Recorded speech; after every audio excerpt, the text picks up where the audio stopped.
पूर्वतन विधायिका प्रमीला मल्लिक विकास प्रतिश्रुति पाणीर गार सदृश विधायिका दीर्घ वर्ष धरी पंचायतवासी को अणदेखा कर आसुथिबार जनसाधारण मध्य तीव्र असंतोष वृद्धि पाउछि।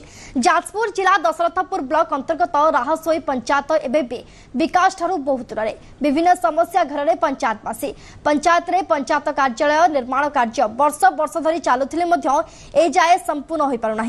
भत्ता बंटन कार्य हेउ कि अन्यान्य पंचायत कार्य ग्रामर मंदिर दुकान बारंडा बा गछ तले करा जाय थाए। सेहीपरि 2021 रे कल्याण मंडप पई शिलान्यास होइथिले मध्य ए जाय इटा खंडे जोड़ी होई पारला नाही। शिक्षा व्यवस्था हेउ कि रास्ता हेउ मौलिक सुविधारु वंचित ग्रामवासी समस्या नै ग्रामवासी ब्लॉक ठारू आरंभ करे प्रमीला मल्लिक पाखकु बारंबार गुहारी नै जाइथिले मध्य कोनोसी सुफल मिलि पाइ नाही।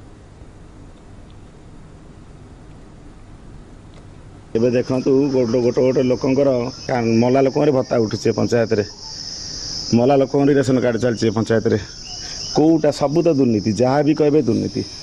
गोटे देखंतु 2021 मसीह आमर स्थानीय विधायिका आसिक आमर जो सुप देते राहसोई पंचायत रे तीन टा प्रोजेक्ट वृंदावनपुर कल्याण मंडप राहसोई ग्राम पंचायत कार्यालय राहसोई पंचायत भवन गोटे होता। कल्याण मंडप गृहटी तार इटा जो शुभ फलकटी तैयारी करथिले सेठी माननीय विधायिका फिता काटी उद्घाटन करथिले से फलक लौटी पड़लानी सेठी घास आंठिए गोटे इटा खंडे भी सेठी पड़ीनी जो 10-12 खंड इटा से जो फलकटी अच्छी से पड़ी रही।